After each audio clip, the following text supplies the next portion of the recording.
Bonjour, bienvenue dans le JT. Ouverture ce matin de la session du Conseil régional à Charbonnières sur fond de polémique. Au cœur du scandale, le jeune élu du Front National, Alexandre Gabriac.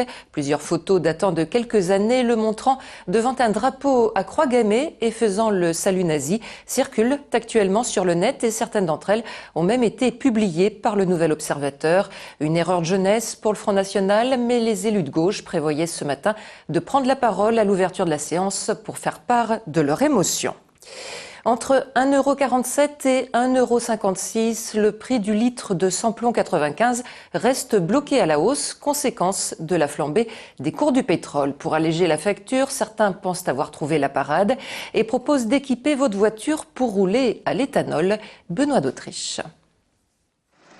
Dans ce garage du 7e arrondissement, sous les capots, cette petite boîte est en train de devenir un incontournable. On va brancher notre boîtier et rebrancher sur l'injecteur. Super simple. Sur des moteurs comme ça va super bien. Le kit éthanol, c'est son nom, permet à tous les véhicules ou presque de se convertir. L'avantage, il est financier. Il faut compter 700 € pour l'installation. À partir de là, le calcul est simple. L'éthanol, c'est 90 centimes le litre à la pompe, mais le moteur consomme un peu plus. C'est vraiment monté pour les grosses cylindries. Là, on a des surconsommations sur les petits véhicules qui sont plus de 30%. Quoi. Au niveau des prix, on est entre 40 ou 50 centimes d'écart au litre de carburant. C'est presque un tiers maintenant. Autorisé en 2007 sur les routes françaises, l'éthanol a connu un succès immédiat. En septembre dernier, avec la baisse du prix de l'essence, l'engouement est un peu retombé, mais les fabricants de kits en ont profité pour améliorer leur boîtier. Avec le boîtier, vous n'êtes pas contraint de mettre que de l'éthanol. Vous mettez le pourcentage que vous voulez dans la voiture. Si vous avez 10 ou 20 ou 30% d'essence ou d'éthanol, le boîtier gère la carburation et vous n'avez aucune contrainte. Si le prix de l'essence continue à grimper, les kits éthanol pourraient connaître un nouveau regain de popularité. Mais pour l'instant, ce carburant reste encore marginal. Aujourd'hui, 15 000 véhicules environ roulent à l'éthanol en France et seulement 320 stations-service en proposent à la pompe. Par ailleurs, les voitures les plus polluantes pourraient être bientôt bannies des grandes agglomérations. Choisies pour expérimenter les zones d'action prioritaires pour l'air, la ville de Lyon étudie ainsi quel secteur et quels véhicules pourraient être concernés par cette mesure. Mais sans doute tous ceux immatriculés avant septembre 2007 à suivre.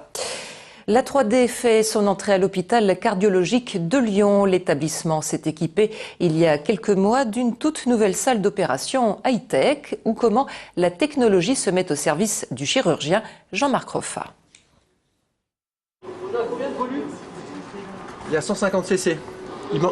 Il manque un petit peu de septum. Grand écran, images en 3D, capteurs placés sur le patient et sondes sont les principaux instruments pour cette opération dans cette salle high-tech à l'hôpital Louis Pradel. Avec l'aide de l'ordinateur et de ce tableau de bord géant, le chirurgien intervient sur les troubles du rythme cardiaque. Plutôt que d'avoir une dispersion finalement des informations, donc sur plusieurs écrans, on a un seul écran, un pavé numérique, donc où là, en un coup d'œil, on peut justement bien localiser toutes les anomalies, tout ce qui se passe. Donc c'est une salle qui permet d'avoir tous les systèmes de navigation, la cartographie, la radioscopie qui est l'imagerie historique, l'échographie, et tout ça vous l'avez sur le grand écran au milieu.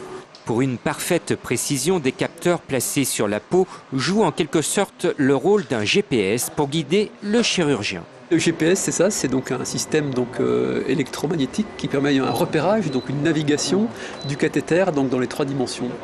Ce genre d'opération en 3D sur grand écran est très rare. Seulement 3 salles de ce type fonctionnent dans l'Europe.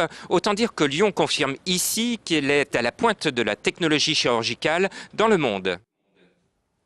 Et puis ça grogne chez les médecins généralistes. 15 à 30% des cabinets resteront fermés aujourd'hui et beaucoup d'autres ne fonctionneront qu'au ralenti. Tandis qu'un rassemblement s'organise actuellement devant la caisse primaire d'assurance maladie à Villeurbanne. Les grévistes réclament un plan d'urgence pour recruter les 20 000 généralistes qui viendront à manquer d'ici 2025. Enfin, comme chaque année, l'établissement français du sang et les toques blanches lyonnaises s'associent pour une grande collecte jusqu'à samedi soir. Vous êtes invités à vous rendre au Palais de la Bourse pour donner un peu de votre sang. Un geste solidaire qui sera récompensé par un encas particulièrement gourmand. Objectif cette année, atteindre les 3000 donneurs. On ne manque pas de sang, mais on est toujours à flux tendu. avec des périodes plus ou moins difficiles et le mois de mai n'est pas une période très favorable.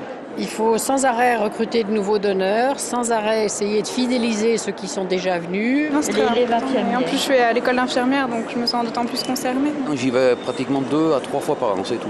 Et donc à 20 ans, on m'a initié à donner le sang. Et donc je trouve que c'est quelque chose qui est tout à fait naturel.